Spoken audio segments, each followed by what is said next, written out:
Shall we start, Mataji? Yes, Mataji. ॐ अज्ञानतिमिरान्धस्य ज्ञानाञ्जनाशलाकया चक्षुरुन्मीलितं येन तस्मै श्रीगुरवे नमः। मुखं करोति वाचालं पङ्गुं लङ्घयते गिरिं यत्कृपातमहं वन्दे श्रीगुरुं दीनतारिणं परमानन्दमाधवं कृष्णचैतन्यमीश्वरम् नमामो विष्णुपादाय कृष्णप्रेष्ठाय भूतले श्रीमते भक्तिवेदान्त स्वामिन्निति नामिने। नमस्ते सारस्वती देवे गौरवाचारिणे निर्विशेषा शून्यवादी पाश्चात्यदेशतारिणे जय श्रीकृष्ण चैतन्य प्रभु नित्यानन्दा श्री अद्वैत गदाधर श्रीवासादि गौरभक्तवृन्द हरे Krishna Krishna Krishna Hare Hare Hare Ram Ram Ram Hare Hare. Today will be the last class of Ayodhya Kand. We'll finish it today. We'll do Paduka Pattabhishekam, which is the enthroning of the Padukas of the Supreme Lord in Nandigram. That is a section we'll be covering today. It will be the last section of Ayodhya Kand. So we'll begin prayers to honor Valmiki, the Ramayana, Hanuman, and the Supreme Lord Ramachandra. कूजन्तं Ram रामेति मधुरं मधुराक्षरम् आरुह्य कविताशाखां वन्दे वाल्मीकिकोकिलं वाल्मीकिर्मुनिसिंहस्य कवितावनचारिणः शृण्वन् रामकथानादं कोनयाते परां गतिं वेदवेद्ये परिपुंसि जाते दशरथात्मजे वेदप्राचेतसात् आसीत् साक्षात् रामायणात्मना अञ्जलानन्दनं वीरं जानकी श्रीरङ्गनाशनं कपीशमक्षहन्तारं वन्दे लङ्काभयङ्करम् मनोजवं मारुततुल्यवेगं जितेन्द्रियं बुद्धिमतां वरिष्ठं वातात्मजं वानरयूथमुख्यं श्रीरामदूतं शिरसा नमामि आञ्जनेयमदिपाटनालनं काञ्चनाद्रिकमनीयविग्रहं पारिजाततरुमूलवासिनं भावयामि भवमाननन्दनं यत्र यत्र रघुनाथकीर्तनं तत्र तत्र कृतमस्तकाञ्जलिं बाष्पवारि परिपूर्णलोचनं मारुतिं नमत राक्षसान्तकम् जयत्राशतसन्त्रासध्वन्त्वविद्वांसनोदयः प्रभावान् सीतया देव्या परमव्योमभास्करः श्रीराम राम रामेति रमे रामे मनोरमे सहस्रनाम तत्तुल्यं श्रीरामनाम वरानने. So we'll have our review really quick today because there was a lot to cover in the last section. There are many commentaries, so it will take a while to cover. So I'll go really quick for the summary. So the Ayodhya Kand begins with glorification of Shatrughna. Shatrughna and Bharata, they were in Kekeyadesh with their uncle, while Ramachandra and Lakshmana were in Ayodhya. And while Rama was in Ayodhya, he was exhibiting very wonderful qualities. The people, ministers, and Dashrath himself wanted to enthrone Ramachandra as the heir apparent, the prince. It was the month of Chaitra Mas, when it was decided that this crowning ceremony would happen on the Pushya Nakshatra, which was the day after Rama's birthday. And Dasharath called Ram and he gave him some very nice instructions how to be an ideal king. And Ramchandra goes and takes the blessings of his mother. He enters a fast while he's worshipping his home deity, Lord Ranganath. The city of Ayodhya was decorated very, very beautifully. And Mantara, she actually goes to the balcony and she happens to see that the city is getting prepared for a big event. And she asks another Dasi what the event was, and she told her that it would be the day when Ram would be crowned. So she goes and she speaks to Kaikeyi. She tells Uttishta Mode, Kaikeyi, what are you doing? You're simply lying down. But don't you know Ram is going to be crowned? Initially, Kaikeyi is happy, but later Mantra brainwashes her and Kaikeyi's mind is poisoned. And Kaikeyi enters the Kopagram, which is the place where queens enter when they are angry. And she asks Dasharath for two boons.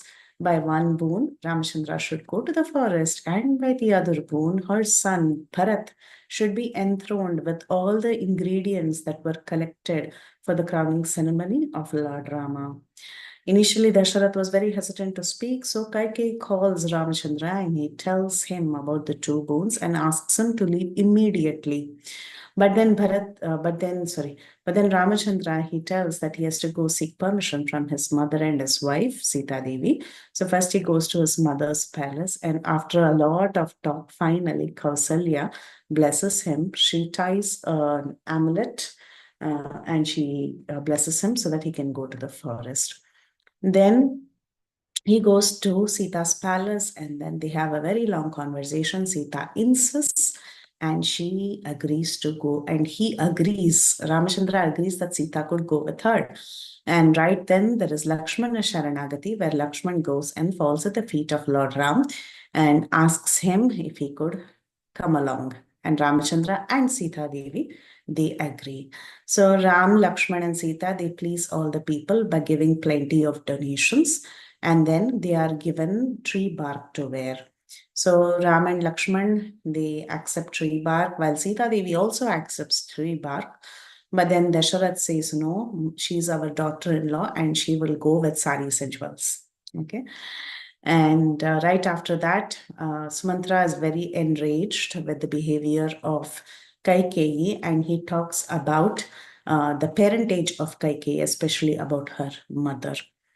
And then Dasharath, he finally sees that Sita is properly honored before she is sent. Lakshman, he goes and he gets permission from Sumitra Devi, and Sumitra gives very good instructions as to how to please and serve Rama and Sita. Ayodhya becomes very, very desolate. Dasharath laments, Kausalya blames Dasharath, and then Sumitra consoles Kausalya. The people follow Ramachandra, and finally, Ramachandra tells Sumantra to move the chariot in such a way that the people think that Rama has gone back to Ayodhya, but he asks him to proceed to the forest. We see the mistake of the citizens. The citizens were not alert. And it is a lesson for all of us that we should also be alert in our Krishna conscious practices. Rama bids farewell to Kosaladesh, and finally he enters the place that is ruled by Guha, who was the chief of the Nishadas, who was his very old friend. And while Ramachandra lies down, Guha and Lakshman, they guard that place, and eventually next day morning, Ramachandra asks that a boat should be arranged. And Sumantra is asked to leave. Sumantra laments and then he goes back to the kingdom. While Rama and Lakshman, they mat their hair with latex and they proceed and they cross the rivers in a boat. They cross multiple rivers. And then next day, Ram says even Lakshman should leave. But then Lakshman convinces Rama that he will not leave. And from that day on, they take a decision that they will stay happy there. And then they go to the hermitage of Bharadwaj, and then finally he tells them to go to Chitrakoot. And they go and they build a beautiful leaf hut and they settle down there.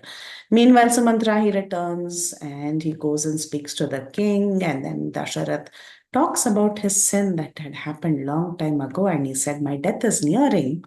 And yes, he passes away. So the messengers are sent from Koshal Desh all the way to Kekedesh, and they go to fetch Bharata. And Bharata, meanwhile, had bad dreams. And then the route taken by Bharata was mentioned. Bharata comes and he meets Kaikeyi. Kaikeyi very casually tells him that your father has passed on. Bharata is enraged, and then he goes and meets Kausalya, and then Kausalya also blames Bharat. But Bharat says that if at all I was involved in this action of sending Ramachandra to the forest, then let all the sins befall me. And then finally, Kausalya is convinced. And Shatrughna, after performing the rites for Dasharat Maharaj, Shatrughna goes and he tries to punish Mantara, but then Bharata forbids him. So Bharat, meanwhile, he gives instructions that a road should be built all the way to the forest so that the entire army could go and fetch Ramachandra, bring him back with all the honor that is due to a king.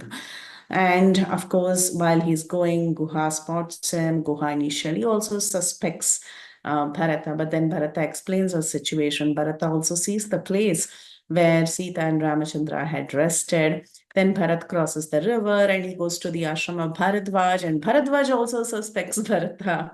So, like this, everybody suspects Bharata. But eventually, Bharadwaj Muni, he offers a great hospitality by his mystic power. He ensures that the entire army is given all luxuries.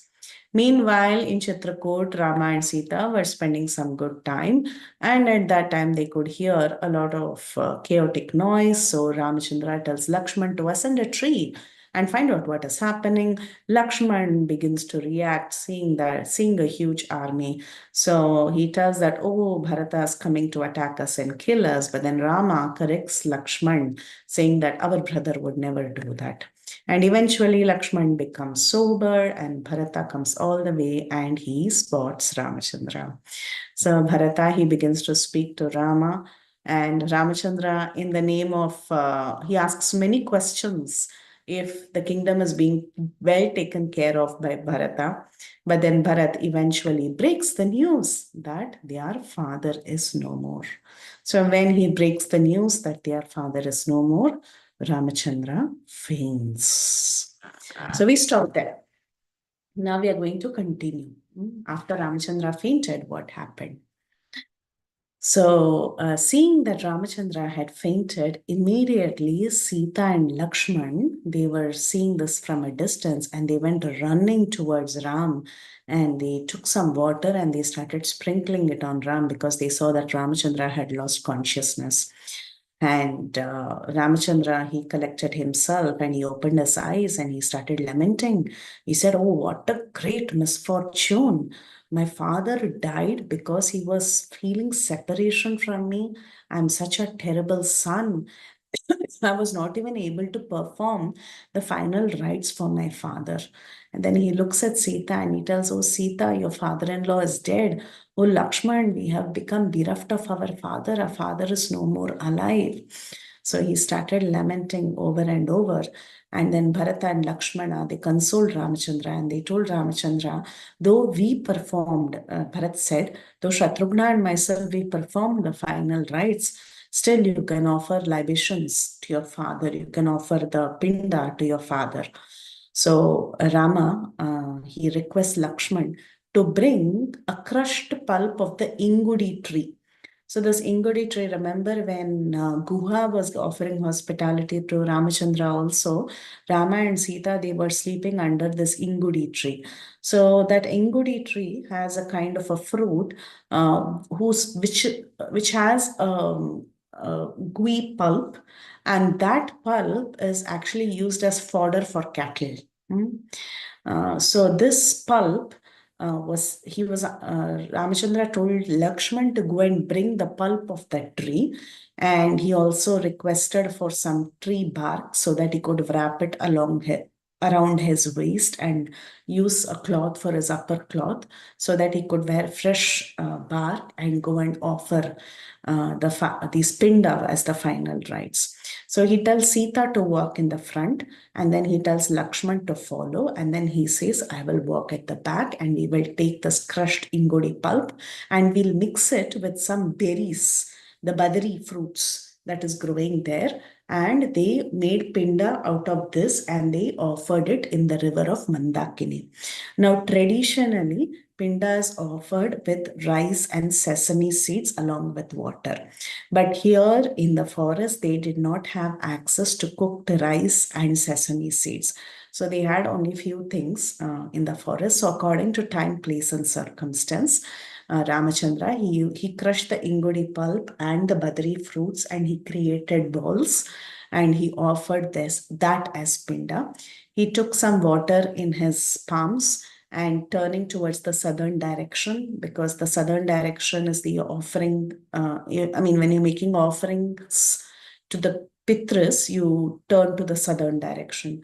So he turned his face to the southern direction and he offered water and he offered this pulp as an offering for the ancestors and especially Dasharath. So he kept all this on kusha grass and all the offerings were made. After this procedure was done, Ramachandra, he goes back to his ashram. Rama, Lakshmana, Bharata, Shatrughna, they all wept. They embraced each other and they were crying so badly, so much so that their cries were heard far and wide. And in fact, the army was at a distance. Remember, I told you earlier that the army was at a distance and only Bharata, Shatrughna, and I think Sumantra, they actually went forward to check out where exactly Ramachandra was. So seeing that, each other, now that the brothers had offered the pinda, they came back and they were united and they were embracing each other and they were crying terribly. Now the army that was standing at a distance could hear these cries. So the minute they could hear huge cries from the forest, the army could understand that the brothers were united and Bharata has broken the news, and that is the reason why they are crying. So the people, they started proceeding towards the forest, understanding that Bharat must have broken the news, and now it is time for us to also proceed to go and see Ram. They all started proceeding further. And finally, many of these people, they could see Ramachandra sitting on bare earth, sitting and lamenting. And Ramachandra, the minute he saw some men coming towards him, he saw all of the citizens of Ayodhya and he embraced them. While some others, they went and offered their obeisances to Rama. So like this, Ramachandra started receiving all the people who had come. So Vasishta, he had also proceeded towards the place where Ramachandra was along with Dasharath's wives, the three wives of Dasharath. And while Vasishta and the wives were walking, Kausalya, she was seeing the environment around her and she looked at a stream of water. Kausalya saw a beautiful stream of water and she showed that to Sumitra and she was telling, "Oh, Sumitra, your son Lakshman must be drawing water from here regularly to serve my son Rama. Your son is so full of virtues that he does all his service selflessly. I can imagine the pain your son is going through." So now Kausalya is not only thinking about the pain that her son was going through, she was also appreciating Saumitri or Lakshman for the beautiful services he was doing and thinking about the pain that he is undergoing. And while she was looking at the stream while walking, she also observed these balls of this ingudi pulp that was there. And she said, "Oh, they have offered pinda already." So you can imagine by the time the people and the wives of Dasharath and Vasishta came, a lot had happened between Bharata and Ramachandra. Their conversation was over. Bharata already told that father has passed away, and they went to the river Mandakini and they also offered pinda. Then only all these people came. So Kausalya was showing these balls of food and she said, "Look at this. Ramachandra has actually offered all of this." And she was lamenting very heavily. She was thinking, what an unfortunate condition. The son should have been there with the father at the time of his passing and he should have done all the honor properly.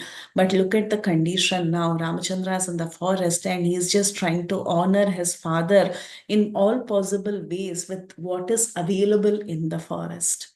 So Kausalya was lamenting like this, and Sumitra was actually consoling her. And finally, the wives of Dasharath and Vasishta, they also spot the hermitage of Lord Ramachandra. So seeing their sons, all the four of them were there, their eyes were filled with grief.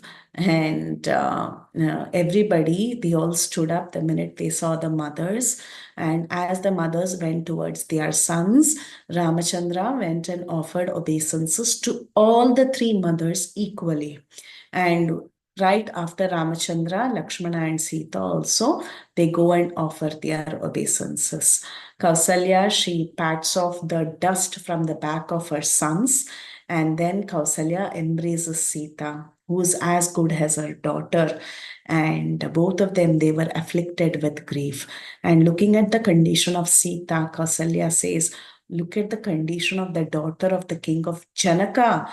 She is the daughter-in-law of King Dasharath. She is Ramachandra's wife, but she has been fallen to such a terrible condition in this lonely forest. So, like this, Kausalya was lamenting, and finally, everybody saw Vasishta also, and that Vasishta had come. So, all the four brothers, they go and they catch hold of the feet of Vasishta and they give him appropriate honor. So now that everybody had come to this leaf hut and everybody had reached the place where Ramachandra was, they all stayed there for the entire night. All these people stayed there for the entire night. And the next day, the dawn broke. So when the morning had happened, everybody went and they finished their morning duties. And Dasharath, he went and approached Ramachandra with his request. The reason why Dasharath had come to the forest is because he wanted to request Ramachandra to come back to Ayodhya.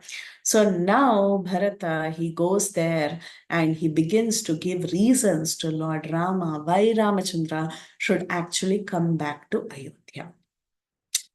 So Bharat, he begins to speak to Rama and he says, my dear brother, actually, because of my mother, Kaikeyi, because of her insistence, you have gone to the kingdom. You have gone to the forest. She was very desirous of giving me the kingdom and she sent you to the forest. But now that the kingdom is with me, I am giving this kingdom to you. Okay. So you enjoy it without any hindrance. So the point that Bharata was trying to make is that the kingdom is now mine. My mother gave me the kingdom, right? Now I can do anything I want with this kingdom. So I desire to give this kingdom to you. I want to award it to you. So you take this kingdom and you come back to Ayodhya. And then he says, just like how a dam is broken by a great gush of water, and such a dam cannot be repaired easily, similarly, the kingdom can only be ruled by you. It cannot be ruled by me. If it is ruled by me, the condition of that kingdom will not be good. Then he says, a donkey cannot imitate the tempo of a horse. A horse runs very beautifully. A donkey cannot run like a horse. Similarly, I cannot rule this kingdom like you. Just like how Garuda can fly very fast, an ordinary bird, like a chicken or something cannot fly like Garuda. Similarly, I cannot rule this kingdom. So whatever is there, it belongs to you, and I will only follow in your footsteps. All that we desire to see is your return to Ayodhya, and you should occupy this throne. So you please grant us that favor, please grant us that happiness, please come back to Ayodhya.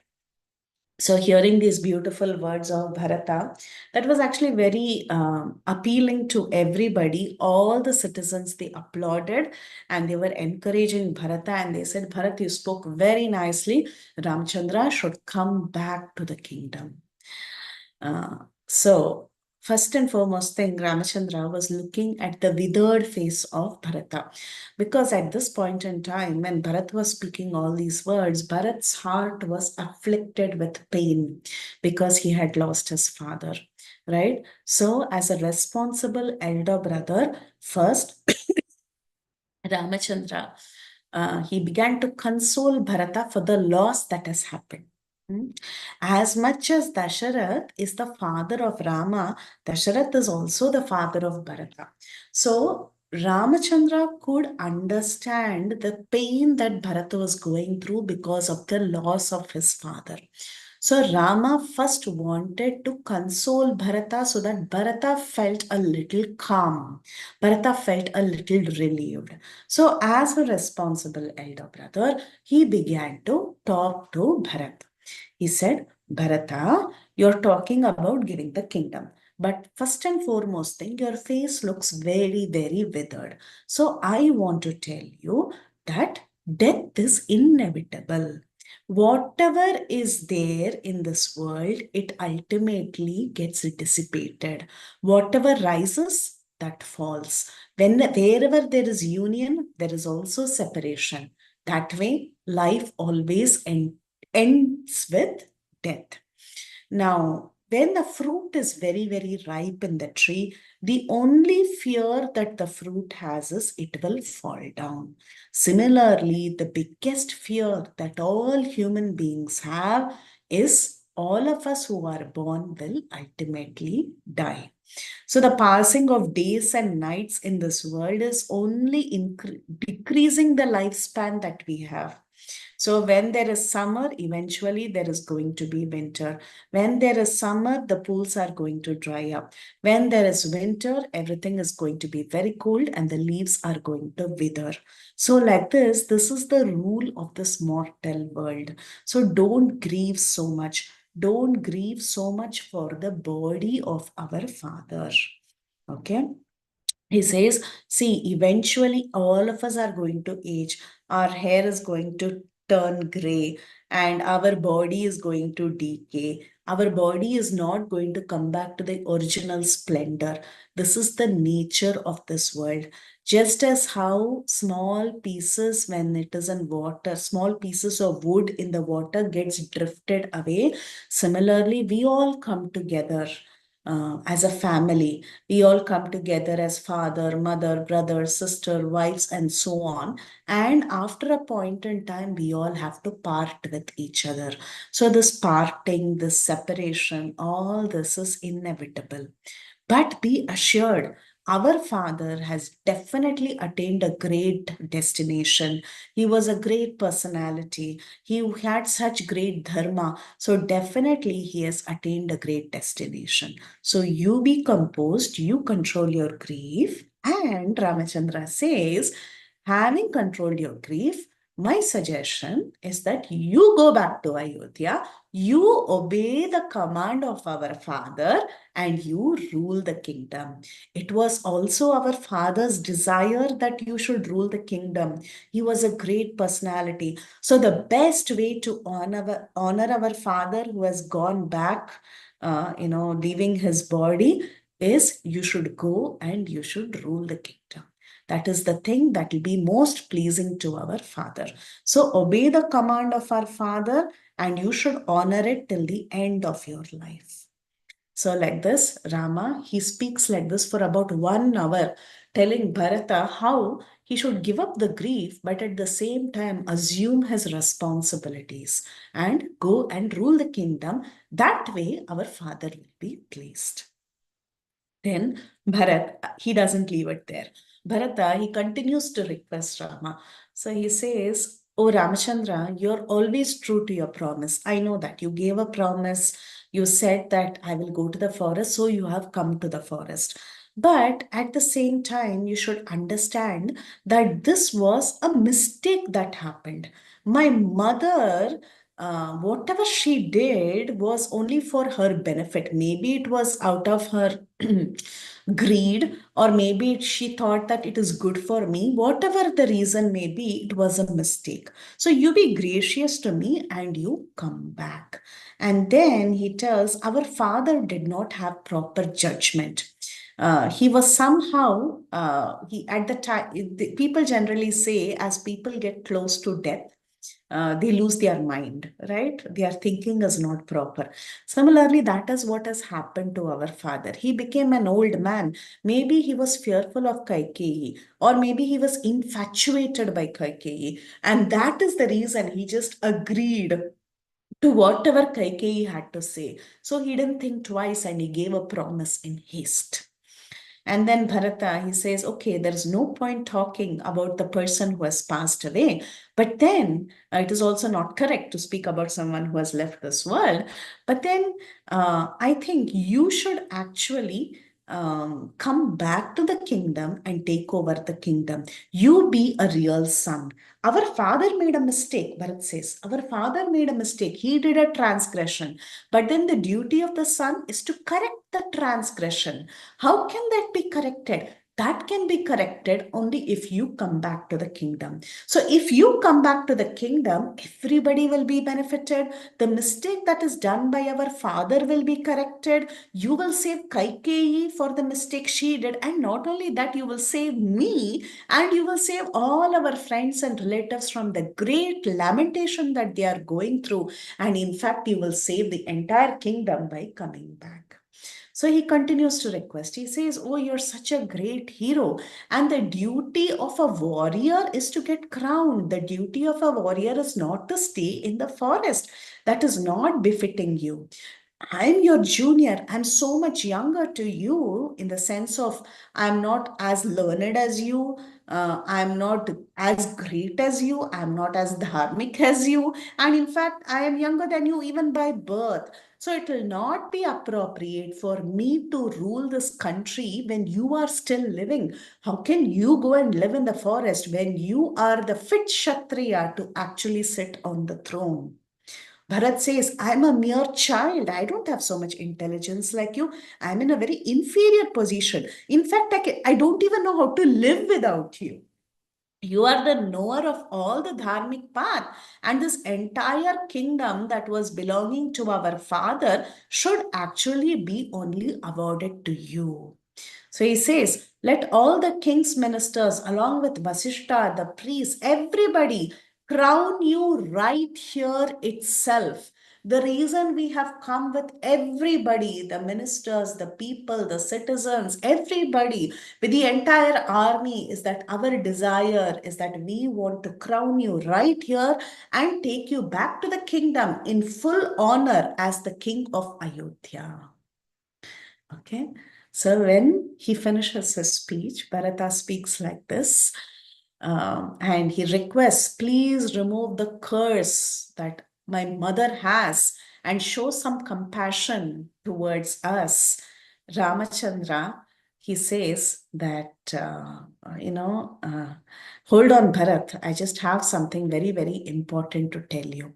In fact, Bharata insists that if you're talking about the forest and the condition that was put by my mother and father, I will stay in the forest for 14 years and you go and rule Ayodhya. So we will actually have some substitution.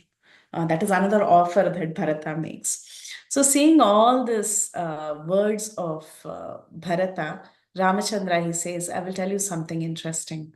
You're blaming our father and mother. You're telling father made a promise in haste.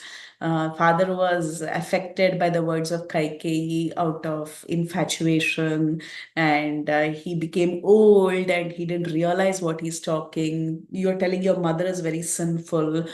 So all these words have been spoken by you, but then I have a secret to tell you. Actually, Kaikeyi has done us a favor. She has done a favor to Dasharath. Why? Because long, long ago, when Kaikeyi was to be married to Dasharath, at that time itself, our father gave a promise to Maharaj Ashwapati or the king of Kekeya that Kaikeyi's son will be enthroned as the king of Ayodhya. This promise was given long time ago.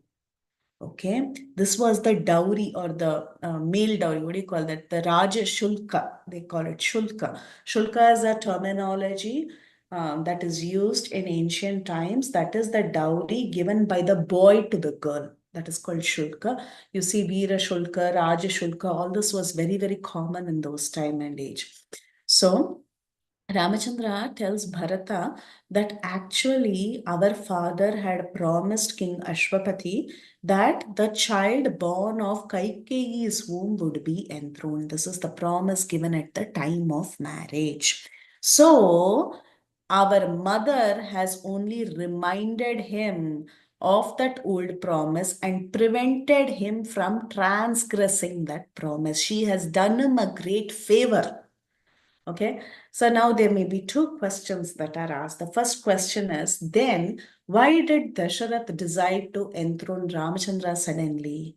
The answer given is that Dasharath's desire once the children were born from the beginning was that only Ram should be enthroned. While he was seeing the beautiful qualities of Ramachandra, while Ramachandra was in Ayodhya, Dasharatha, he had decided in his heart that Ramachandra should be crowned. And also, this sin will not come upon Dasharatha of transgressing the promise because lies can be spoken under certain circumstances. This is there in Srimad Bhagavatam also. In the story of Bali Maharaj, that time Shukracharya, he says lies can be told under certain circumstances. One of the circumstances where one can lie is one can lie for the sake of marriage. Okay. When you see a good wife, befitting wife, one can lie to her to win her hand. This is allowed in scriptures. So lies can be told. So as far as Dasharath was concerned, even if he had decided to enthrone Ramachandra, he would have been spared from transgressing his promise. That is number one. Second question one may ask is, how come Rama agreed? Okay. How come when Dasharath said that you will be crowned tomorrow, Ramachandra said okay and he went, right? So how did Ramachandra agree? The answer is Rama didn't know about this at that time. Ramachandra got to know about this promise business that Dasharath had promised Ashwapati only when Sumantara told him later. Sumantara tells him much later that this is what had happened, and actually, this is the reason why Kaikeyi and Dasharath are so insistent, because this promise was given long time back. So Ramachandra had no idea about it at the time he was told that he will be the prince. And he got to know much later through Sumantra. So I wanted to tell one more point, I forgot, but if I remember, I'll tell later. Okay, so there are many points around this. The purport was quite big. I mean, the commentary by the Acharyas is quite big. But this is the thing. So now Ramachandra is telling Bharat, actually, the kingdom only belongs to you. I have no right to take this kingdom. And Mother Kaikeyi was not wrong, and Father Dashrath was also not wrong in whatever happened. So, when the conflict between gods and demons, or the demigods and the demons, had happened, at that time, this promise was given, and the boons were later asked by Kaikeyi. So, Mother Kaikeyi has done us a favor. So, like this, he says that it is the order of Dasharath that I should stay in the forest for 14 years and you should go and rule the kingdom very, very nicely. So, you take up this vow of going and ruling the kingdom. That way, you can make both our father and mother happy. Okay. And he says, Ramachandra says, in the past, there was a great king by the name Gaya. He went to the place called as Gaya to honor his ancestors, chanting a particular verse. Now, this verse has been quoted many times by many, many people in various places. It's a very famous verse. Pumna, Pumnamna narakad yasmat Pitaram trayate sutaha tasmat putra iti proktaha पितृऋण्यत् पाति वासुता पुन्नाम्ना नरकात् यस्मात् पितरं त्रायते sutaha. So punnama narakaat trayate iti putra. That means putra is one who will deliver his ancestors, his father, from a naraka called as pun. There is a naraka, there's a the hell called as pun, and when one has uh, children, the children will deliver the father and the ancestors from that naraka. That is the procedure that is done when you're offering these libations of water and sesame and rice and etc. By doing that procedure, you will deliver your ancestors from a sinful life. That is the meaning. Okay, so Ramachandra is telling here there was a king by the name Gaya. He was a great personality because he went to the place called as Gaya and he delivered all his ancestors. The meaning of a son is to deliver one's father from a hellish condition. That's why he's called as Putra. Therefore, I want you to deliver our father by following his instructions and keeping up the promise that you have given him. If you break the promise that you had given our father, or if you make Dasharath break the promise that he gave our mother, then you will not be able to deliver him from a hellish condition. So you should carry out the order that is given by our father. Therefore, you go to Ayodhya. Go to Ayodhya along with Shatrughna and all the Brahmanas, and you get enthroned and you give happiness to all the people there. And he says, I will stay in Dandakaranya forest along with Sita and Lakshmana as per the instruction of our father, and thereby our father can be comfortable in a proper condition without having to suffer. Okay, so he says, Oh Bharat, the Shatrughna will be very helpful to you, and Lakshmana is always with me. So Lakshmana is for me, Shatrughna is for you. That way, you and Shatrughna take care of the kingdom. Lakshmana and me, we will take care of the forest and we will stay here. Then, while this conversation was going on, there was a minister by the name Jabali. So that Jabali, he begins to speak the philosophy of the Charvakas. That is the people who talk very eludingly. That is the Charvaka means as if it is their talk is very fancy, very nice. But then they are actually talking atheism. Okay, so that is the philosophy of the Charvakas. So he begins to talk. He says, "Hey Ram, stop. What are you talking about? You're talking about, oh, you have to give pinda to your father and you have to take care of the promise of your father and you should ensure that he is delivered and so on. What is all this? Who is related to whom in this world? What is there to be obtained by anybody from anybody? Every creature is born alone and we die alone. And why are you saying, oh, this is my father, I have an obligation towards him, this is my mother, I have given a word to them? What is all this? Nobody belongs to anybody. We all, we all come alone into this world. And just like how a person may pass through different villages, that way we come across many people in our lives. There is no point getting attached to anybody. Why are you talking about staying in the forest and suffering for 14 years? Rather, you can just give up on all these silly, attachments to promises and things like that and enjoy. You're just 24 years old. Just enjoy, forget all these promise and vows and all that, and go and take up the kingdom and enjoy it for yourself. Get crowned. There's this prosperous kingdom of Ayodhya. The city is waiting for you. And instead of enjoying this one life that you have, why are you talking about righteousness, holding on to promises, and then taking up vows and all these different things? You're talking about giving pinda. What a waste of time. As if your ancestors are going to come and eat all this. It's a waste of food. What will a dead man eat? All this rules and regulations, performing vrat, sacrifice, giving gifts, austerity, adhering to dharma, truthfulness, nothing exists. There is no dharma. What is this right and wrong? There is no question of right and wrong. We are all here to enjoy. Just enjoy this life and take the kingdom. Don't worry about the word. All this is an illusion. Life is meant for enjoyment, right? So he gives this very fantastic advice, but this is Ramachandra. So Ramachandra, he disagrees point blank with Jabali, and he says, what kind of advice is this? He gets very, very upset. He says, a person who just acts as per their whims and fancies is not a civilized person. Huh? In fact, great personalities in the past, they have respected what truthfulness is. If one speaks truth, he attains a great position in this world and in the next.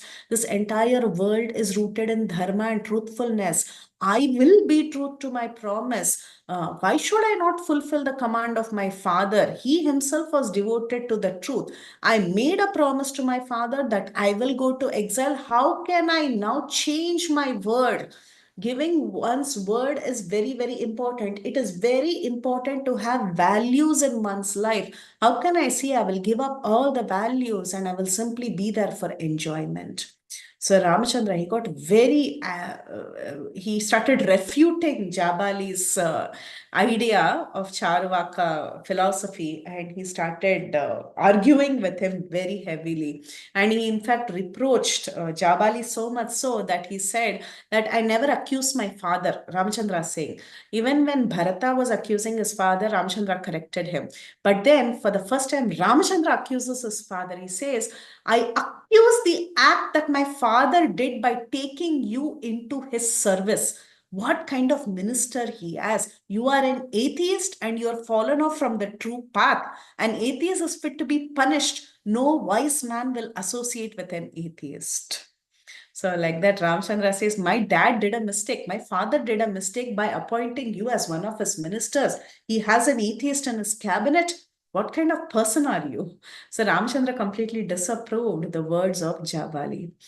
And then Jabali said, he after he was, chastised like this by Ramchandra, Jabali said, Ramchandra, I'm not an atheist. In fact, I have defeated many atheists. I've studied their philosophy very nicely.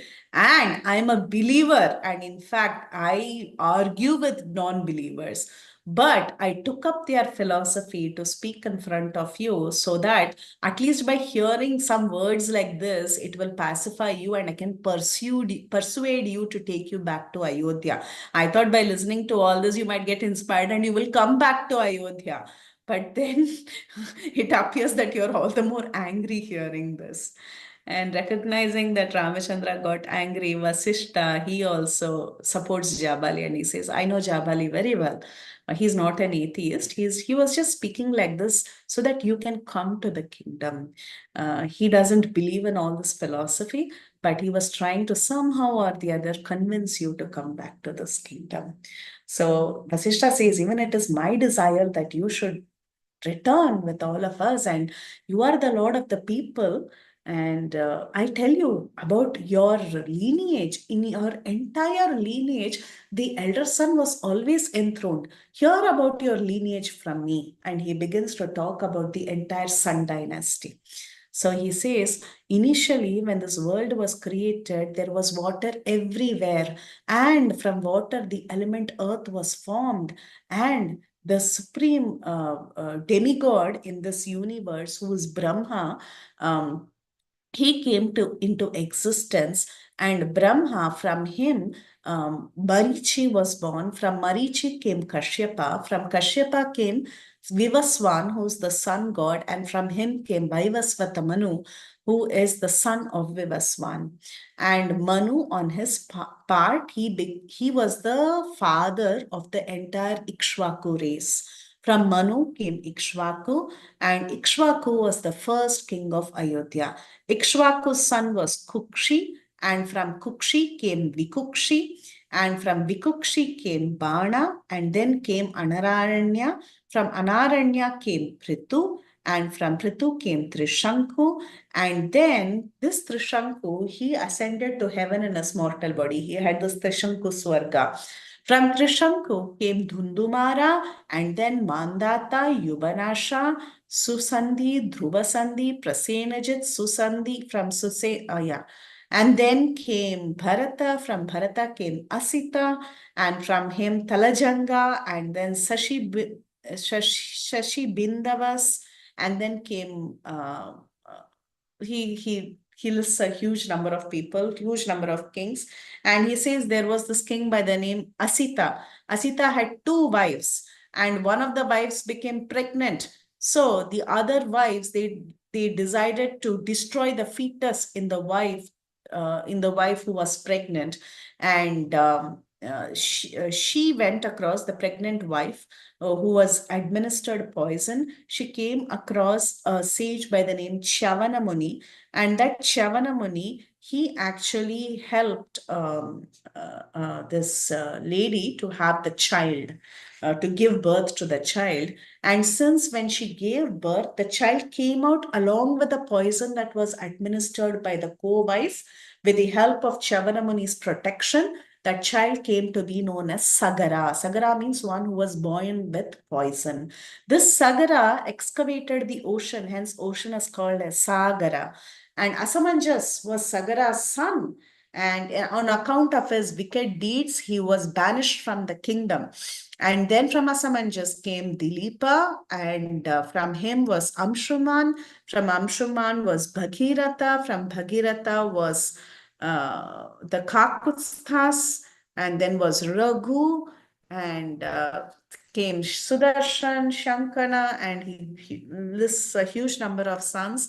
And then he says, finally, there was Aja, and from Aja came Dasharatha. From Dasharatha, you have taken birth. Among all these kings that I have listed, it was always that the eldest son only became the king. This is the greatness of the Ikshvaku race. So, never did the younger son become a king. It is a tradition. Your father was only following the tradition. There was nothing wrong in what he followed. So, the kingdom has to come only to you, and you will rule over the earth. So he tells this. And he tells that Vasishta, he says another thing. He says the kingdom belongs to you. Not only that, for every person, there are different people who are very important to him. Three people are important. One is the father, the other is the mother, and the third is the spiritual master. However, you should understand that the teacher or the master is more superior than one's own father. So it is my instruction and desire that you should come back to the kingdom. You are telling you're going to listen to your father's words and the promise given to your father. But I am saying that you should come back to the kingdom, and you should listen to the words of Bharata, and you should come back to the kingdom. So this was Vashishta's words. But then Ramachandra says, I agree, you are superior. You're very, very important. I should listen to whatever you're saying. In fact, you are the Raja Rishi. I just have to listen to whatever you are saying, or the Kula Guru, right? That's what Vasishta was. I have to listen to what you're saying. But I already gave the promise to my parents. I can never repay my parents in this life. I have to listen to their orders. And then Bharata was thinking, this is a never-ending argument. So he said, Oh Sumantra, please get some kusha grass and spread it on the ground for me.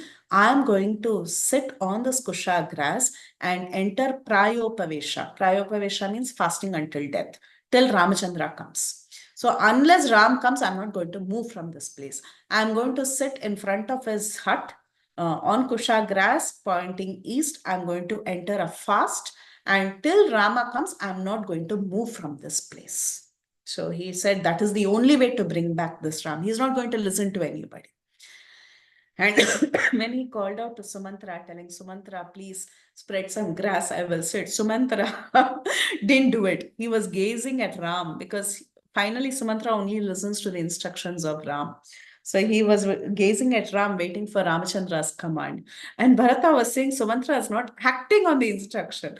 So Bharata felt very, very low spirited. He was thinking, what? Nobody is listening to me. So he himself goes and he goes to a nearby place. He picks up a huge heap of kusha grass and he brings it and he spreads it on the floor and he goes and sits there and he says, I am going to die out of fasting if you don't come to me, if you don't come to the kingdom. So then Ramachandra, he tells Bharata, my dear brother, what wrong did I do to you? Why are you trying to say that you will give up your life in front of me? This is not befitting a Kshatriya. And you have to now give me a promise. Touch me and touch water and tell that you will never again say such words of suicide. Actually, Bharata was telling, I will suicide if you don't come. So Ramchandra disapproved that idea. He said, please don't ever say such words again. This is not befitting you. Touch me and touch water and promise me that you will never speak again like this. Still, Bharata, he says, okay, I will not speak like that. But then Bharata, he was looking at the citizens around him and he was telling the citizens, you all have to support me. Come on, you also speak for me. But then the people said, actually, the people found it very, very difficult to argue with Ramchandra.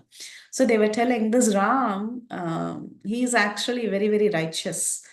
He's just standing by his father's words. It's hard for us to convince Ram to come back to Ayodhya. And Ramachandra was smiling and he was telling, see, even the people of Ayodhya understand this. Only you don't understand, Bharat. And then Bharat at that time, again, he stands up, he stands up from that mat and he looks at the people and he looks at Ramachandra, he touches water and he says that, see, all of you listen, I never asked my father for the kingdom. I did not give counseling to my mother that she should enthrone me. I never gave approval for the exile of Rama. And all of you understand this very, very well, right? I want Ramachandra to come back to Ayodhya. So please do this. And he says, if at all it is so essential that Ramachandra should stay in the forest only, I will stay in the forest as his pratinidhi. That means as a substitute, I will stay in the forest. Let him come to the kingdom. Everybody's desire is that I should rule the kingdom because the promise was given to Dasharath and Ramachandra should go to the forest. Rather, let us have an exchange offer. I will go to the forest for 14 years and as my Pratinidhi, let Ramachandra go and rule the kingdom. So Rama stopped Bharat and he said, hey, I cannot accept all the substitute business. And it is not, substitution is not for a respectable person. When a person is not able to carry out a duty, then we can have some substitution. But I am fit and healthy. How can I say you be my substitute in the forest and I will go and sit in the kingdom? That is not possible. So in fact, Rama says what was told by Kaikeyi and what was done by my father is actually correct. These orders were given to me when I was alive, and I cannot take the kingdom from you as a matter of substitution.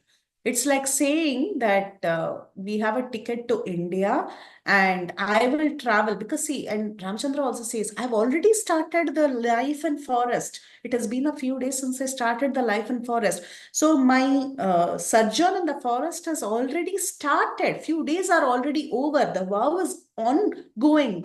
It is in progress. So when it is in progress, I cannot break it and come back to the kingdom.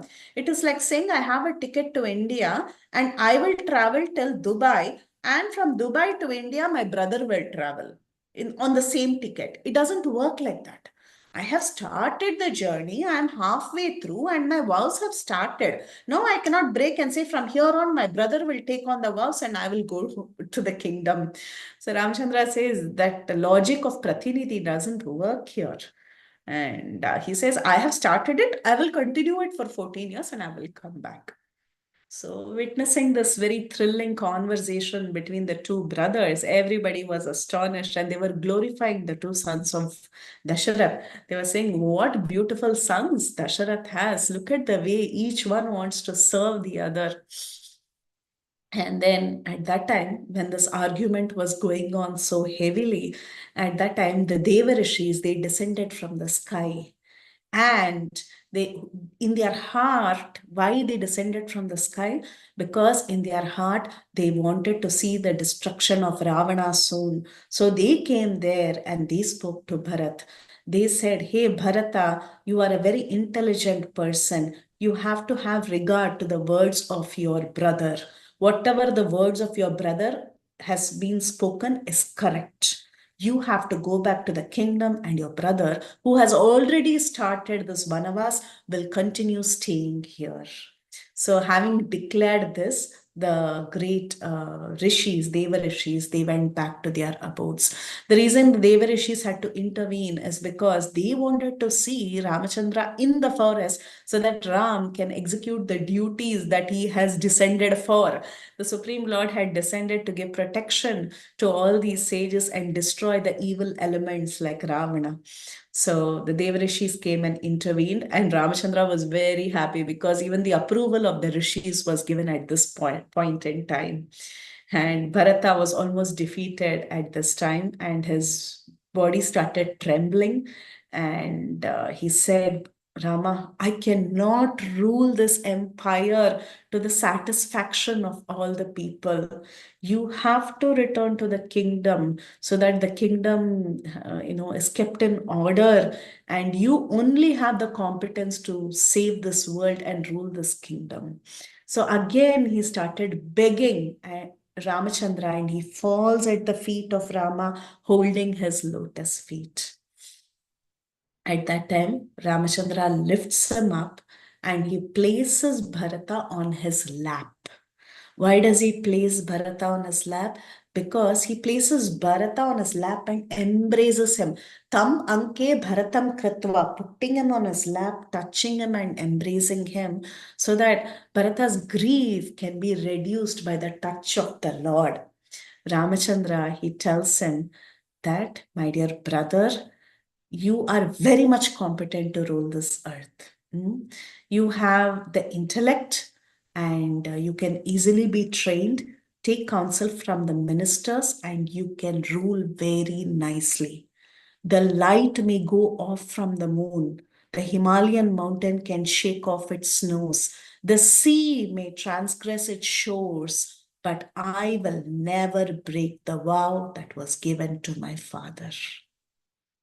That is when Vasishta indicates to Bharata, saying, give the Padukas to Rama.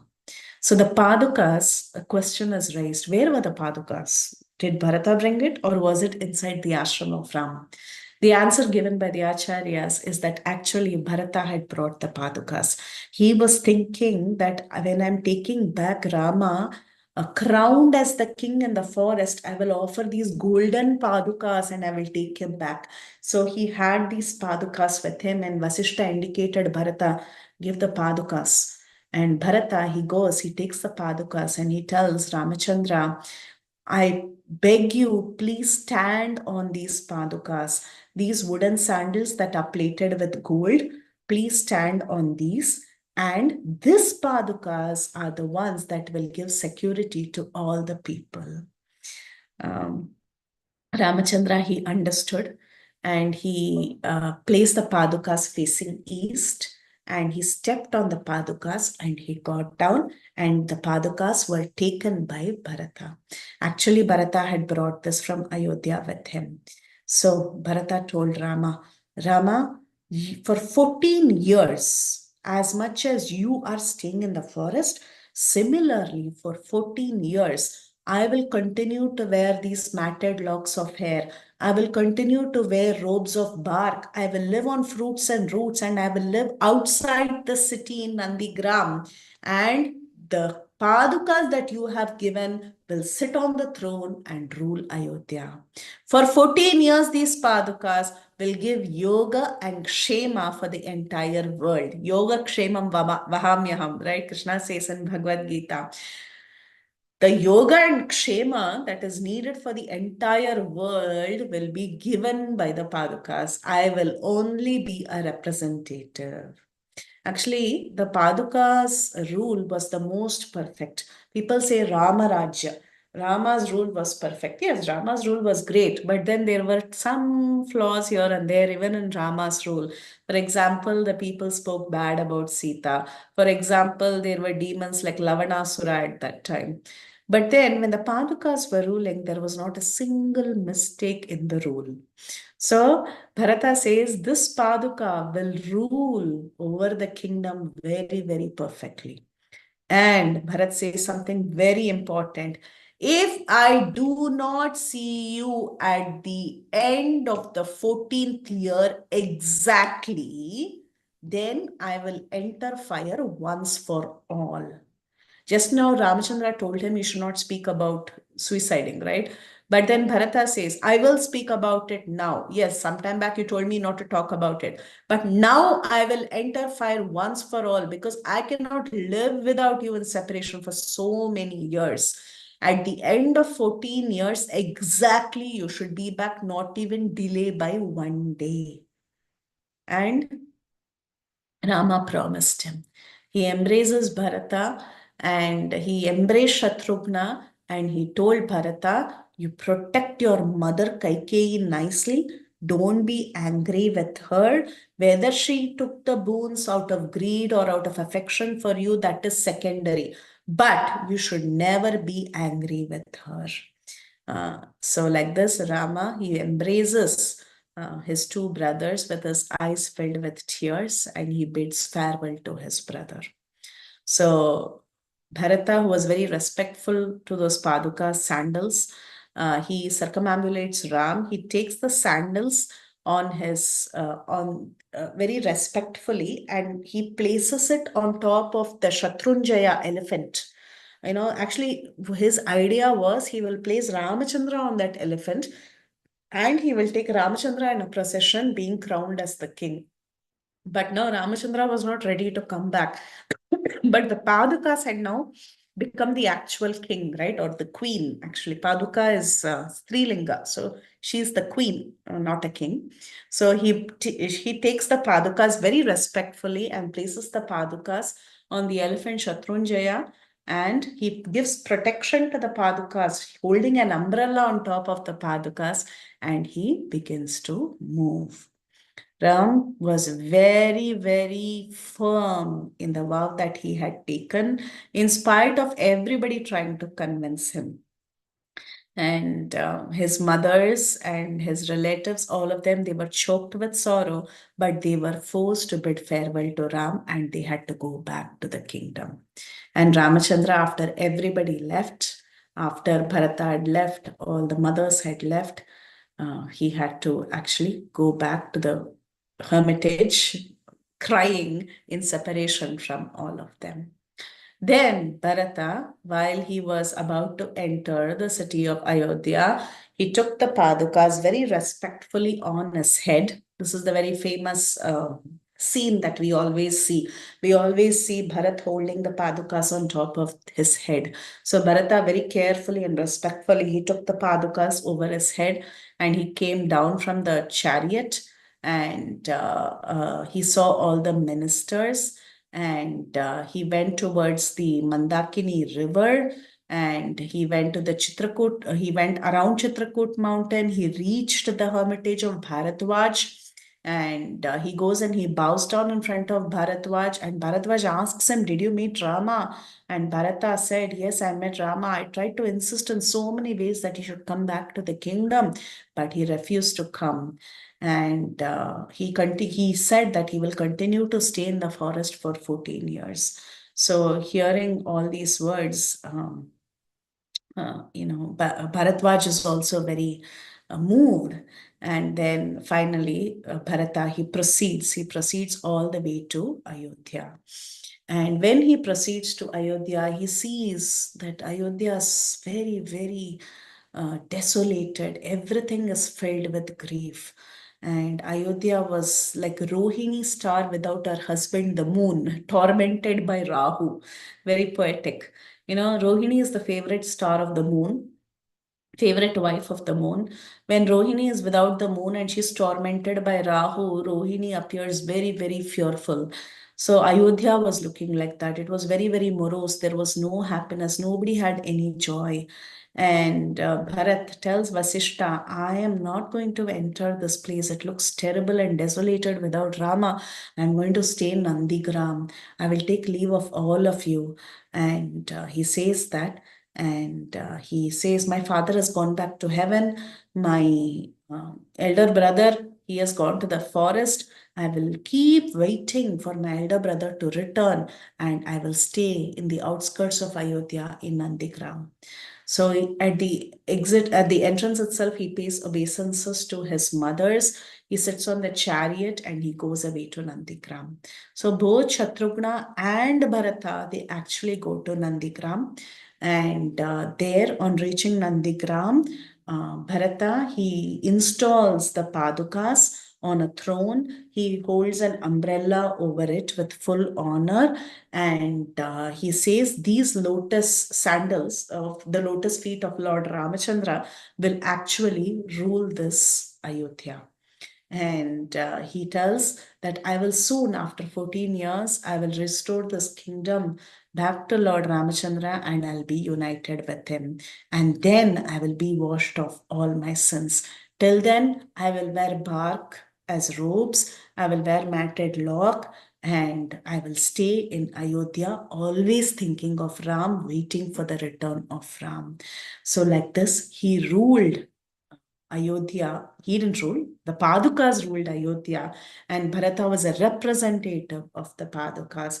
Whatever little affair of the state would come up, he would go and he would report to the Padukas. If there was a gift offered to the kingdom, he would offer those gifts to the Padukas. So, like this, he respected Paduka Devi as the ruler of Ayodhya and he reported everything, the taxes, the kingdom's affairs, everything was given, everyday report was given to the Padukas. Now, a question may be asked. We spoke so highly of the Padukas. We said the Padukas' rule was perfect. There was no problem. You could even find fault in Lord Ramachandra's rule. So, is the Padukas greater than Lord Ram? The Acharyas say yes. They say yes. Is the Padukas greater than Ram? Yes. How? Because when Bharata kept insisting to Ramachandra that he should come with him, Ramachandra didn't come with him.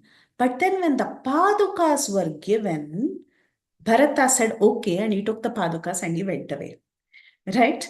So, this itself, the Acharyas say, shows that the Padukas are greater because when we go and supposing we go to a shop and we don't have money, okay, we want to buy some, say, you want to buy a packet of chips, okay? I'm just giving because I'm thinking of something to eat, so I just said chips. Okay, you want to buy a packet of chips in a store.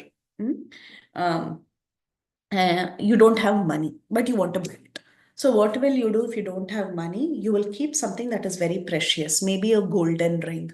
You will take out a golden ring, you will tell him, look, I will keep this and I will take this packet of chips. Tomorrow I'll come with the money, I will give you the money and I will take back my golden ring. That guy will say, it's okay, okay, keep your ring and go. He will take something that is much more precious than the object that you are, the worth of the object that you are taking, right? That is the only thing this person will accept as a substitute. Hmm. Similarly, the Padukas have actually come as a substitute for Rama. That means that Padukas should be much, much greater in value.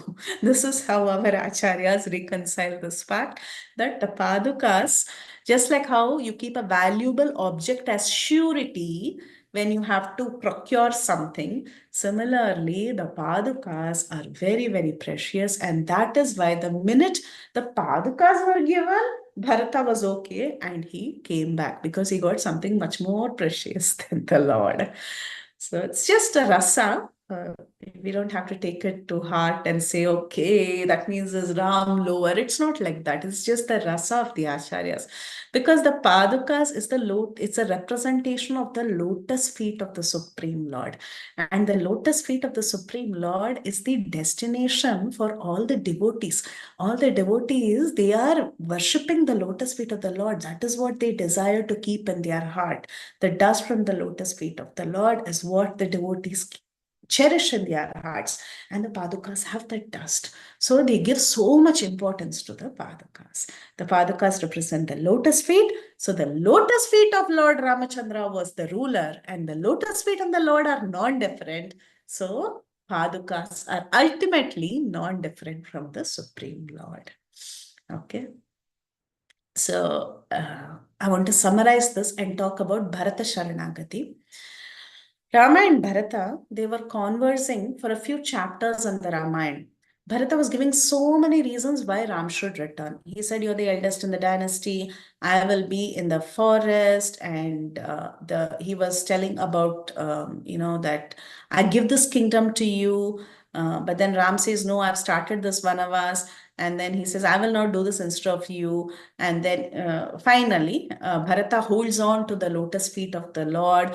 But then, after he holds on to the lotus feet of the Lord, when he does Sharanagati, at that point in time, Ramachandra gives the Padukas. So far, whenever we have spoken about Sharanagati, we see that Krishna or Ramachandra is very particular about protecting this Sharanagati dharma. If someone comes and surrenders to him, he will immediately give Abhaya. He will immediately give protection. We have seen this theme from Balakanda. We have always seen a person who surrendered, Krishna will never let them go. He also promises the Sarvadharman Parityajya, Mamekam Sharanam Vraja Aham Tvam Sarva Papebhyo Mokshayashyami Ma Shucha. Later, Ramchandra will also say, Sakradeva Prapannaya Tavasmi Iti Chayachate, Abhayam Sarvada Tasmai Dadami Etad Vratam Mama. It's my firm vow that if someone takes shelter at my lotus feet, if they surrender unto me, I will never let them go. He has given all this big speech. Ramachandra gives the speech, Krishna gives the speech, everybody, all the forms of the Lord, they give the speech. But then, when Bharat came and held on to the lotus feet of Lord Ramachandra, Ramachandra didn't go. He gave a substitute. Why is that so sad, no? But actually, it was delayed but not denied. Why was it delayed? Rama going to Ayodhya, why was it delayed? The reason is this Sharanagati was in conflict with a Sharanagati that was already done in the past. In the Balakanda, the very first Sharanagati was done by the demigods. They went and surrendered unto Lord, the Supreme Lord, and they asked him, "You please descend so that you can take care of Ravana." Now Ramachandra is in his way in the forest to go and take care of Ravana, to kill Ravana and kill all these demons, Karadushanadi demons, and protect the sages. That is the purpose of his descent. Only if he is in the forest, the purpose can be met. So Ramchandra was on his mission to take care of the first Sharanagati. And in between, there was another Sharanagati that became an obstruction to the first Sharanagati. But it's not that Ramachandra left Bharat like that. Ramachandra ensured that Bharata is very pleased. He gave the Padukas. That is, in fact, greater than him. These Padukas, they ensured that the rule was perfect. The Padukas gave protection to Ayodhya. Not only that, this Sharanagati of Bharata was done for the sake of all the citizens of Ayodhya. All the citizens had come to take Ramchandra back, right? So when Bharat was doing Sharanagati, he was being a representative of all the citizens. As a result of the Sharanagati that Bharata did, all the citizens of Ayodhya were delivered at the end of Lord Rama's Leela. All of them, Ramchandra took everybody to Ayodhya. So it was a 4-time success, but it was delayed and not denied. Okay, so Bharata Sharanagati was a success, but it was a delayed success.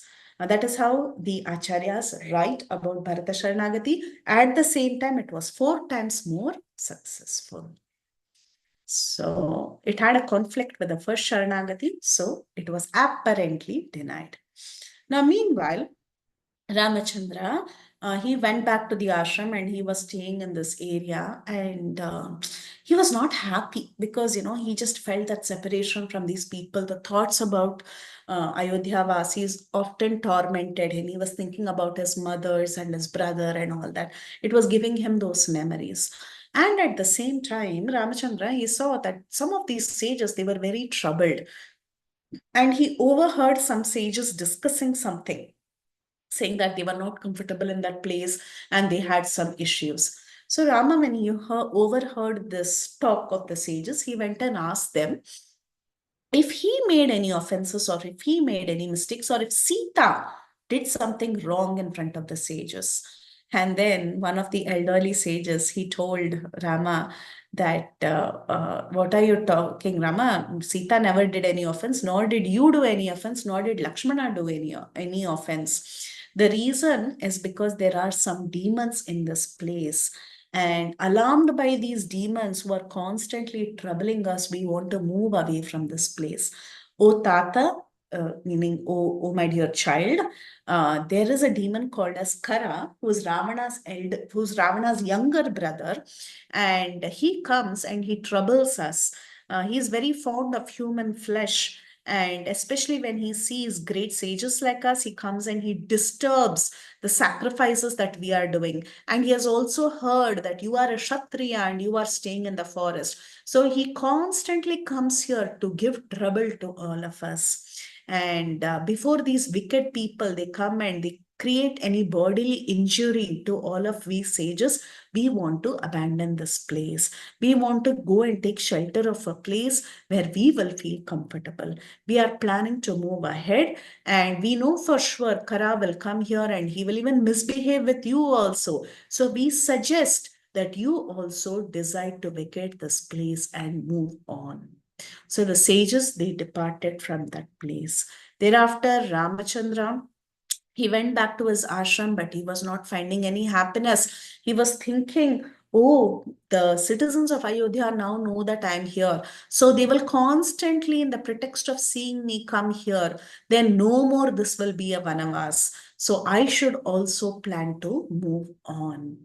So he was thinking like that, and he spoke to Sita and Lakshman, and they also decided to get rid of that leaf hut that they had built, and they decided to move on. And while they were moving into the forest, they happened to meet Atri, who was a great sage, and they went through his ashram area. So they stopped there and they went and paid their obeisances to Atri Muni. Now, Atri, he was a very great sage and he honored Rama, Lakshman, and Sita. And Atri Muni, he also suggested that his wife should meet with Sita. His wife's name was Anasuya. So Atri Muni said, I desire that Sita should go and speak to Anasuya and gets her blessings. Um, and he talks very highly about Anasuya. Atri Muni, who's a great sage, he speaks very highly of his wife, Anasuya. He says, I would desire that Sita, this Videha's daughter, gets herself introduced to my wife, who's Anasuya. My wife, Anasuya, is no ordinary woman. Once, when the earth was burnt up because of a drought, and there was no break for 10 years, that is, there was no sunshine for 10 years because of a curse. There was a curse, actually. What happened? There was a curse that there will be no sunshine and there will be intense drought. Okay. At that time, my wife, who was a very, very ascetic woman, she, out of the tapas shakti that she had, she ensured that the river Jahnavi flows here. And because of her pious observances, she removed this night. She removed the darkness and she created light again. So this is the story from the Puranas. It is said that sage Mandavya once pronounced a curse against a hermitess by the name Sandili, who was a friend of Anasuya, that she would be widowed one day morning and within the next 10 days. So this woman, she in turn pronounced a counter curse saying that there would be no dawn anymore. Alarmed by this, the demigods approached Anasuya, who, by her virtue of her asceticism, converted the period of 10 nights into one, and in this day she averted death of that hermitess whose name was Chandili, and she accomplished the purpose of the demigods as well. So there is a story in the Puranas that there was cursing and counter cursing by a woman. Hermitas means an ascetic woman, and sage Mandavya. One person had a curse that she would become a widow, and the other had a curse that there would be no sunrise, and there would be drought. But then, by the power of Anasuya, she brought in Mother Jahnavi, or the Ganga water, and she ensured the crops were growing and there was sunrise the next day. Okay, and also that woman was she had her husband with her. She did not become a widow.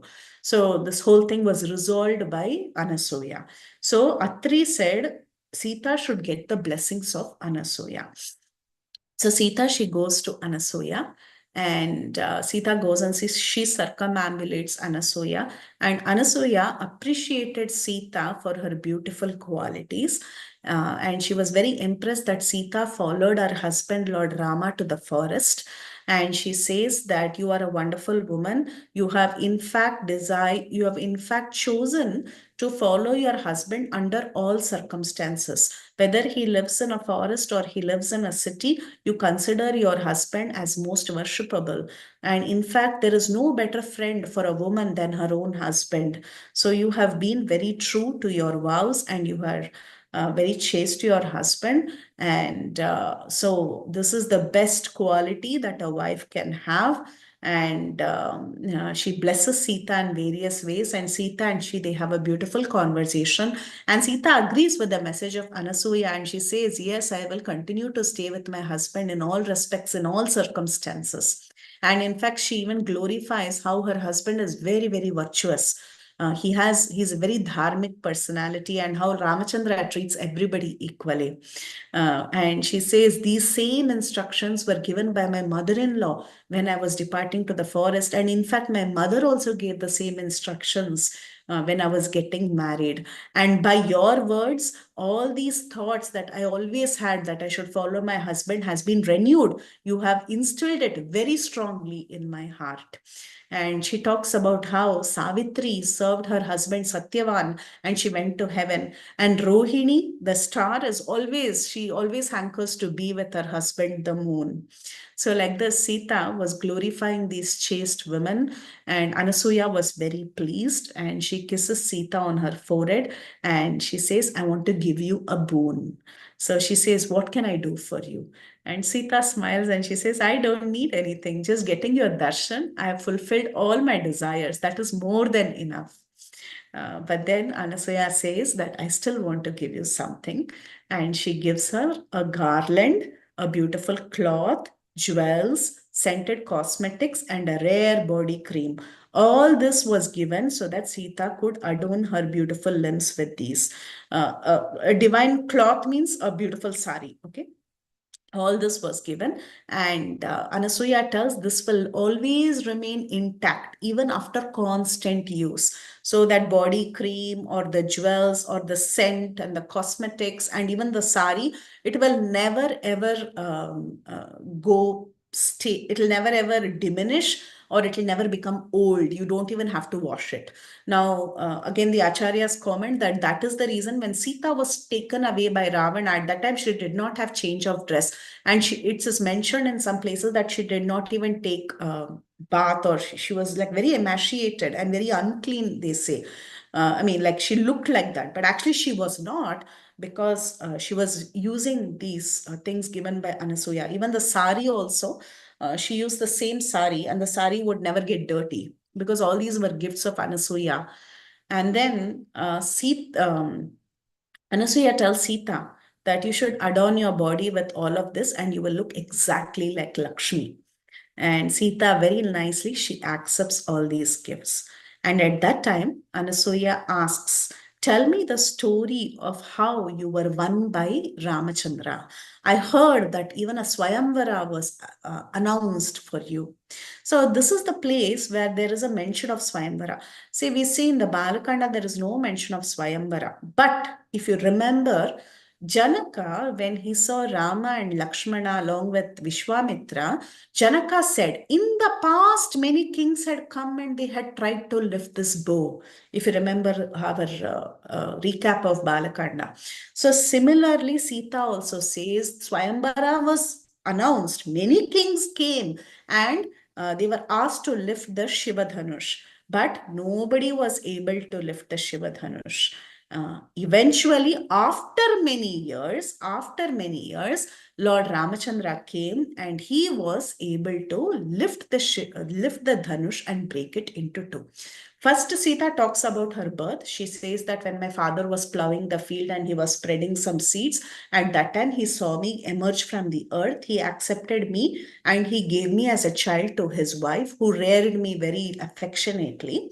And then she talks about her Swayamvara, that after I came to a particular age, my father announced a Swayamvara, but many kings came and they could not lift this bow. That was a Veera Shulka. They could not do anything. And in fact, many kings also attacked Mithila. If you remember in Balakanda also, Janaka Maharaj, he says this, but nobody was successful. Then Ramachandra, after many years, he came along with Vishwamitra and Lakshmana and he lifted the bow that was so heavy and he broke it into two. Then my father was very happy and he offered my hand to Rama. And my younger sister Urmila, she was given to Lakshmana during the same time. So like this, I was able to choose Ramachandra as my husband. So Anasuya was very happy hearing the story of Sita. She kisses Sita on her forehead and she hugged her. And then she said, my dear Sita, now, right now, you wear all these ornaments and go to Rama and show him all the gifts. So like this, Sita, she accepts the apparel, that is the beautiful sari, the jewels, the garlands, the cream and everything. And she goes and she shows it in front of Rama and she tells Rama the entire story of their meeting. So like that, the night passed and meanwhile, it was told to them that there are some demons who are causing a lot of trouble in that area. The sages came and they told Rama, in this path, there are, in this area, there are many demons. It is time for you to proceed. Please proceed further and go to inside the forest where it is much safer. So addressed by these Brahmanas and these sages, Rama pays obeisances to all of them and he decides to proceed with his journey along with Lakshmana and Sita, and they move further into the forest. With this, Ayodhya Kand ends. I'm sure I went over time today. Yeah, oh, not bad. I finished on time. Okay. 1 minute. Somehow I felt it like 10-15 minutes I went over time. Okay. Excellent class, Mataji. Excellent. It was so absorbing. So absorbing. Thank you so much. And so nicely you covered this entire Ayodhya Kand. And there were so many emotions that were coming today. And very, very wonderful session, Mataji. Okay, dear devotees, do anyone has any question?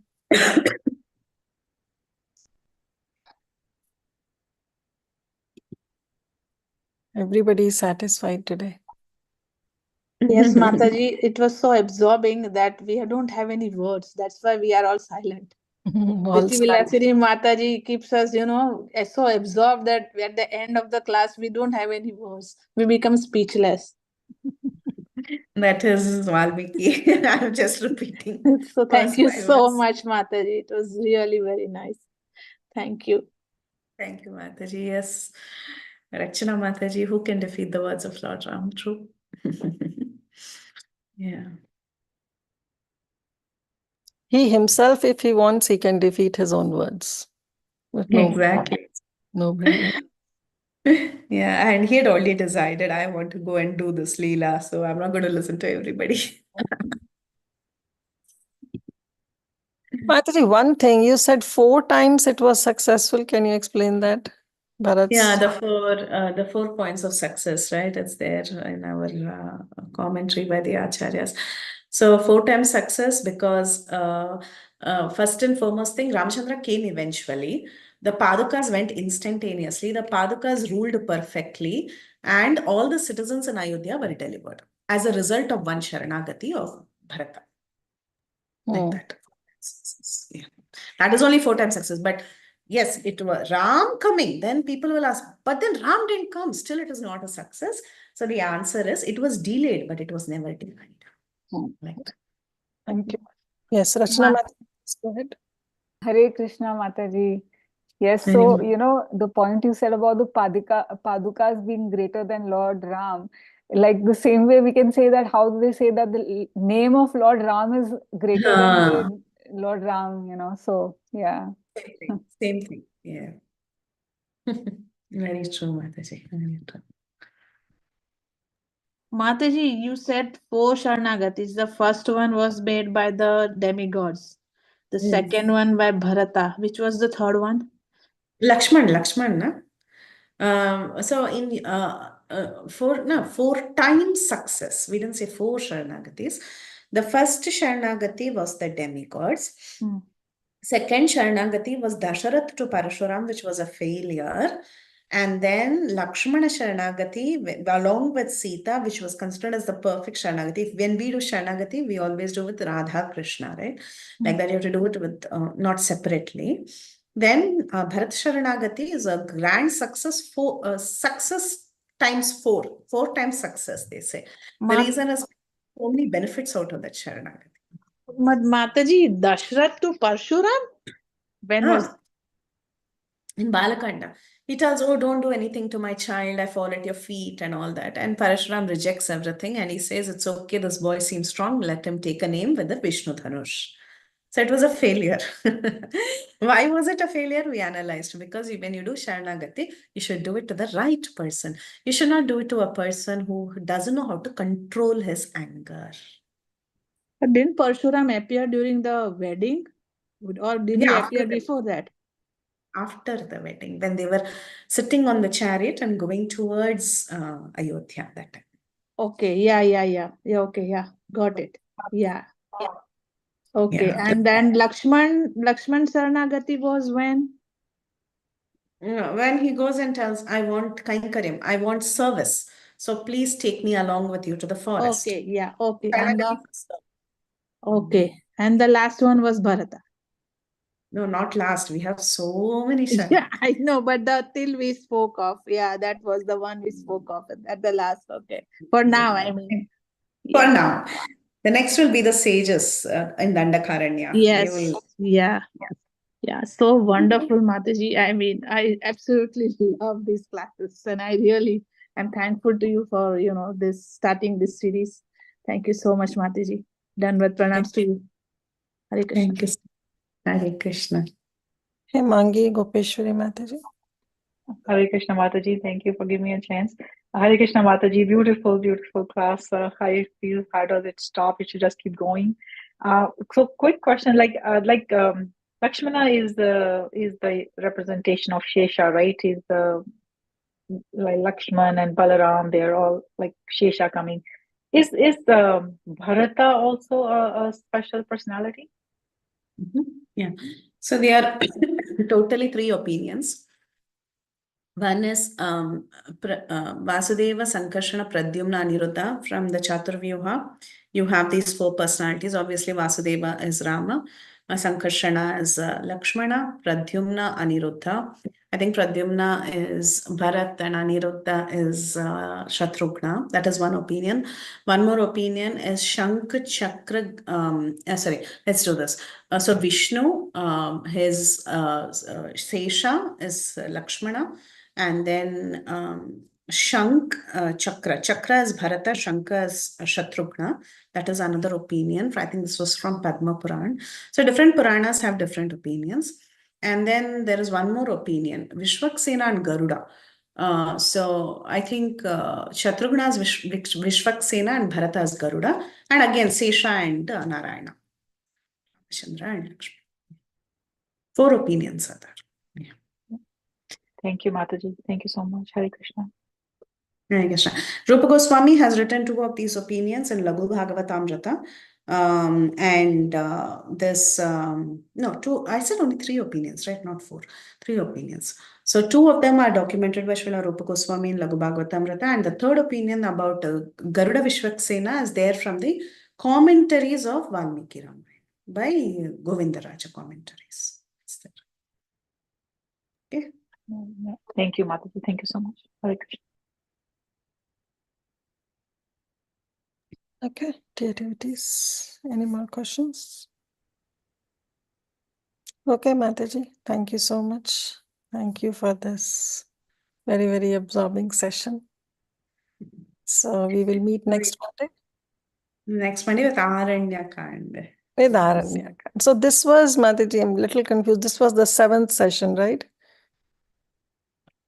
I don't know. Yeah, as per my videos, what I'm recording in YouTube, 7. So Balakanda in 6 and Ayodhya Kanda in 7th session. That's all? Oh, Yeah. in 7 sessions. Okay. In 6 7th. plus 7. 6 plus 7. Okay. Aranyakand is supposed to be the shortest, I believe. Or maybe, Aranyakand is shortest and then Sundarakand. Yeah. Sundarakand is also short. Yeah. Kishkinda Kanda. Yeah, that is like, yeah, Kishkinda. I don't know which one is short. But Aranyakand will be very short. Yeah. After Aranyakand, like you said, Kishkinda, then Sundarakand. Yeah. Okay, thank you, Mataji. Thank you so much. Thank you, dear devotees, for joining us. Let's pay our obeisances. Vanchakalpatarubhyascha kripa sindhubhayavacha patitanam pavanebhyo vaishnavebhyo namo namah. Anantakoti Vaishnav Vrindi ki jai, Srila Prabhupada ki jai, Valmiki Ramayana ki jai, Grace Preethi Vilasini Mataji ki jai. Jai. Thank you so much, Mataji. Thank you so Thank you, much, Mataji. Mataji. Hare Krishna. Hare Krishna. Thank you. Hare Krishna. Hare Krishna. Okay, dear devotees, I'm ending the call. See